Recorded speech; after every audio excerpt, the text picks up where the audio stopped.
Now, the commies only won one race last night in Florida, but it was a big one. Meet the Democrats' nominee for Senate. We show the world what organized people can accomplish. And we show the world what people of Florida are all about. Medicare for all. Universal child care. Real affordable housing. That's Angie Nixon, no relation to Richard, a devout communist facing off against Republican Senator Ashley Moody. And Angie's feeling cocky. I look forward, Ashley Moody, to taking you on and to whooping you in November, and you will be calling me your senator. If you're Angie, you'd be cocky too. Last week, nobody knew her name. Now they do.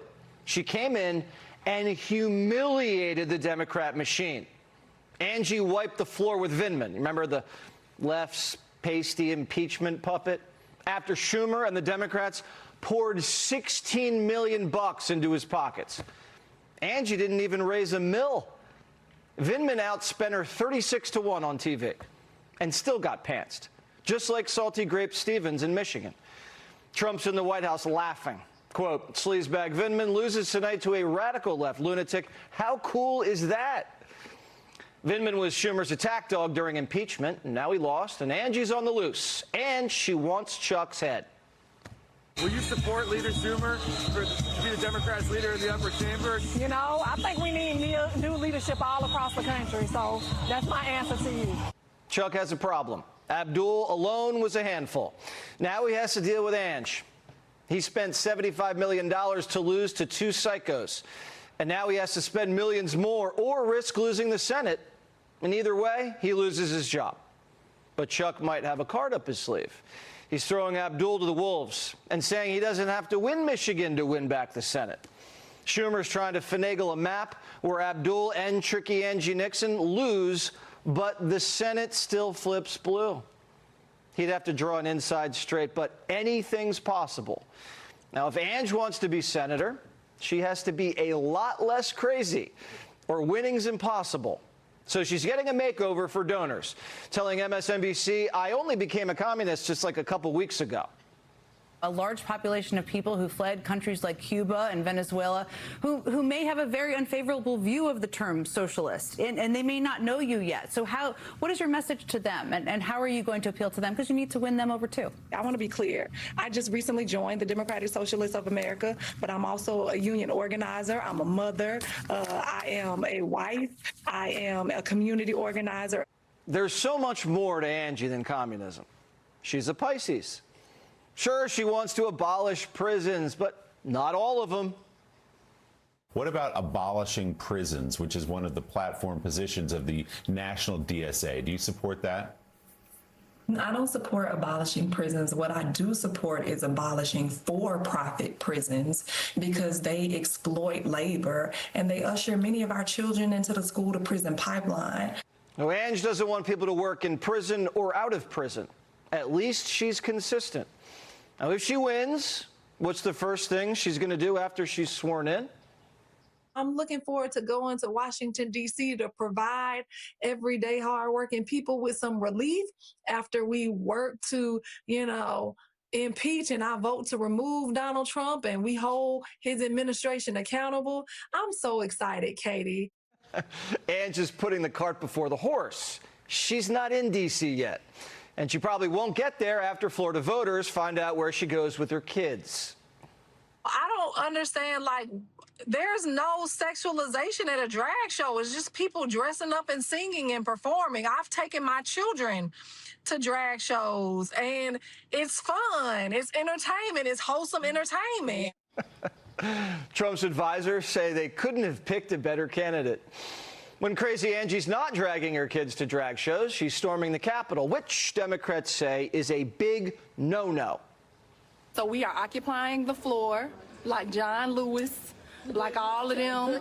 We're making good trouble. We're doing good trouble. We are the people, mighty, mighty people, the mighty, mighty people, fighting for justice, fighting for justice. Angie the agitator is going to make a scene at the State of the Union if she wins. Book it. Schumer's going to have to babysit. She's going to make the squad look well-behaved. She's gone far beyond anything Omar's ever said. Here she is telling blacks they're about to get executed by ICE.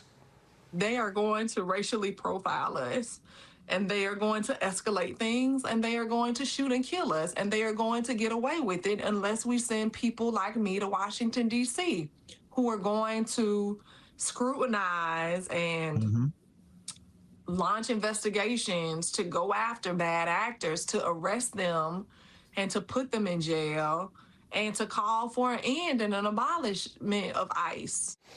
After Angie abolishes ICE, she's going to hand out amnesty like candy. The Haitian community here in our state contribute over $2.6 billion to our economy. And not only that, it's not only just about their labor, it's actually about the culture that they bring here. They are amazing people. And so there needs to be a clear pathway to citizenship, especially if their country is still so unstable. We need Haitians for cheap illegal labor and their culture. Really? Because that's what Johnny hears when he talks to people on the street, that if only we had more Haitian culture, America would be a much better place. And we've heard a lot from our friend Angela, but you know what we haven't heard?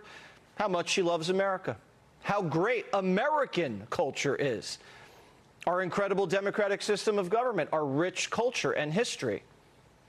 We're kind of feeling like Angie has it in for America. And if communists like Angie win, then what happens? We're just going to give her a security clearance? We supposed to trust a woman like that? This is why the Communist Party was outlawed in 1954. It's a national security threat.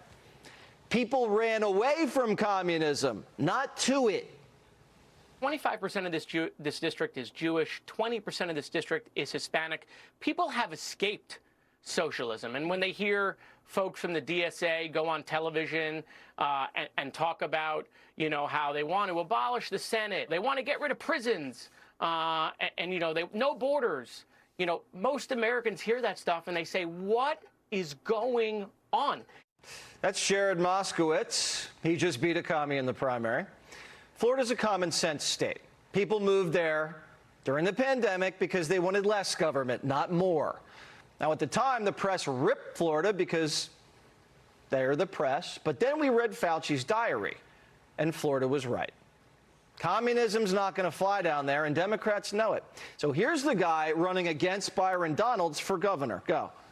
Look, I reject the DSA. I reject socialism. I'm a capitalist, and I think capitalism provides the greatest amount of economic mobility. I reject socialism. I'm a capitalist. We'll see how Florida's voters sort that out in November. It's looking like other Democrats in Florida might not even campaign with Angie.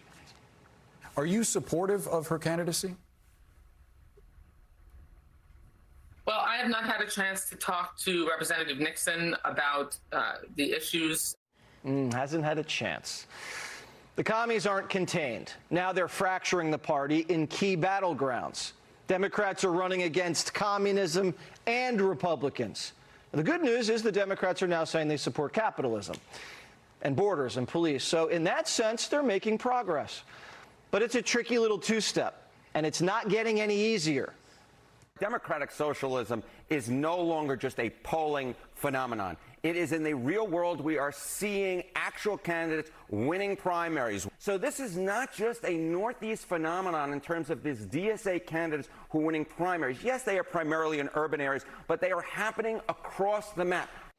The machines lost total control, and here's the reason why. They spent years fighting Trump instead of fighting for Americans. You know, every issue we care about, the cost of living, quality of life, they dismissed it. And they pushed hoaxes and impeachments.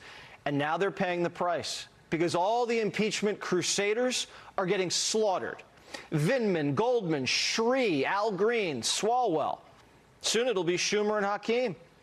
They were so fixated on torching Trump, they let the Bernie bros slip right in the back door.